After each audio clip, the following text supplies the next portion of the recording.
আমি শেষ আম্মু বিমান পড়ছে এতটুকু বলে আর কোনো কথা বলছে না। ক্যান্টিনে খেতে আসছিল, তাই সে আবার একটু চলে গেছে, 2 মিনিটের ডিফারেন্স। বলে কি আজকে দোষ খাবো না, আর বান্ধবীকে বলে চল না আমরা বাসায় যাই।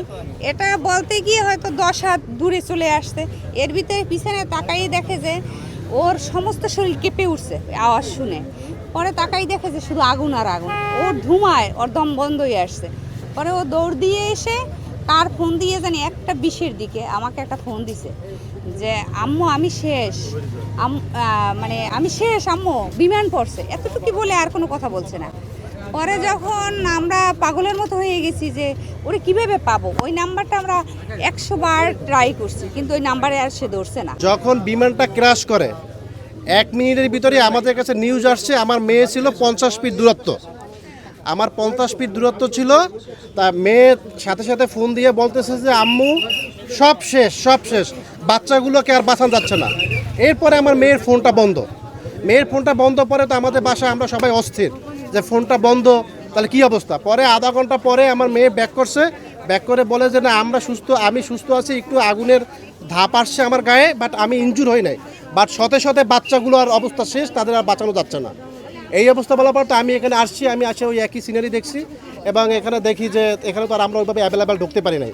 মেয়ে দেখছে যে হঠাৎ করে একটা ভূমিকম্পের মতো আওয়াজ, মানে ও বিমানটা যখন পড়ার পরে টোটাল ভূমিকম্পের মতো একটা আওয়াজ হয়েছে। আর শুধু বাচ্চাগুলো দেখা যায় যে কোনো বাচ্চা দৌড়াইতেছে, কোনো বাচ্চা আপনার পুড়ে গেছে, কোনো আপনারা তো সবই দেখছেন। এই সিচুয়েশন আমার মেয়েটা দেখছে। অলমোস্ট 30 মিনিট এখানে ছিল, 30 মিনিট 40 মিনিট, কারণ তারা তো ইচ্ছা করে বাইরে যেতে পারে না, তারা ওই সাইডে দাঁড়ানো ছিল।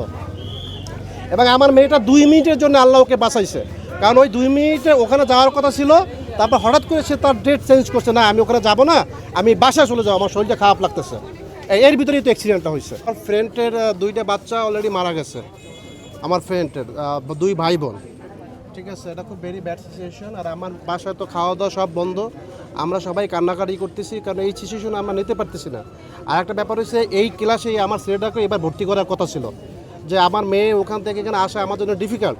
তা আমি চেয়েছিলাম যে এখানে আমরা বাসা নেব, 2টা বাচ্চা একসাথে লেখাপড়া করবে, কিন্তু আমার ওই আমার ওর বান্ধবী আছে, সে আমাদেরকে এখানে আসতে দেয়নি। তাহলে আজকে আমার এই বাচ্চাটাকেও একই অবস্থা হইতো। তাই আমি আপনাদের কাছে একটাই রিকোয়েস্ট, আমি একটা মাল্টিন্যাশনাল কোম্পানিতে চাকরি করি, কিন্তু কোনো স্কুলে ভালো স্কুল কিন্ডারগার্টেন বলেন, সেখানে কোনো এক্সিট ডোর নাই। এবং আমাদের অফিসের নিয়ম হচ্ছে যেখানে এক্সিট ডোর থাকবে না সেখানে আমরা অর্ডার প্লেস করব না। আজকে আমি ফেসবুকে এটা লিখেছি, কিন্তু এত সেনসিটিভ একটা জায়গা, আজকে যদি এখানে এক্সিট ডোর থাকতো তাহলে আজকে এতগুলো প্রাণ যাইতো না। তারা সবাই একটা ডোর দিয়ে ডিপেন্ড। তাহলে আপনারা মিডিয়ার মাধ্যমে আপনাদের কাছে আমরা একটাই রিকোয়েস্ট, প্রত্যেকটা স্কুল কলেজে আপনারা যাবেন এবং ওখানে দেখবেন কোনো এক্সিট ডোর আছে কিনা। আজকে এখানে বিমান ধ্বংস হয়েছে, কালকে ফায়ারিং হইতে পারে, আগুন লাগতে পারে, তাহলে বাচ্চাগুলো কোন জায়গা দিয়ে নামবে? একটা সিঁড়ি দিয়ে তো নামার কোনো সুযোগ নাই, এখানে মিনিমাম 2-3টে এক্সিট ডোর লাগবে। আপনাদের কাছে আমার একটুটুকুই রিকোয়েস্ট, আপনারা মিডিয়ার মাধ্যমে আমাদের সরকারের চোখটা খুলে দেন। এত ভেরি সেনসিটিভ জায়গা, কিন্তু আমাদের সরকাররা চোখ বন্ধ। এখানে কীভাবে এক্সিট ডোর নাই? আপনি দেখেন, আমি অনেক কিন্ডারগার্টেনে যাবেন, কোনো এক্সিট ডোর নাই। এতটুকু আপনার একটা সিঁড়ি মাত্র 3 ফিট, 2.5 ফিট, 4 ফিট, এখান দিয়ে সাথে বাচ্চারা কীভাবে নামবে? আপনি এখানে আগুন লাগছে, সে আমার ডোর থাকলে অন্য জায়গাতে সে নেমে যেত। তা এইটা আপনাদের কাছে আমার একটা রিকোয়েস্ট, মন্ত্রণালয় বাংলাদেশ সরকারের চক্ষুটা খুলে দেন যে ভেরি সেনসিটিভ জায়গা, এখানে এক্সিট দরজা এক্সিট ডোর লাগবে।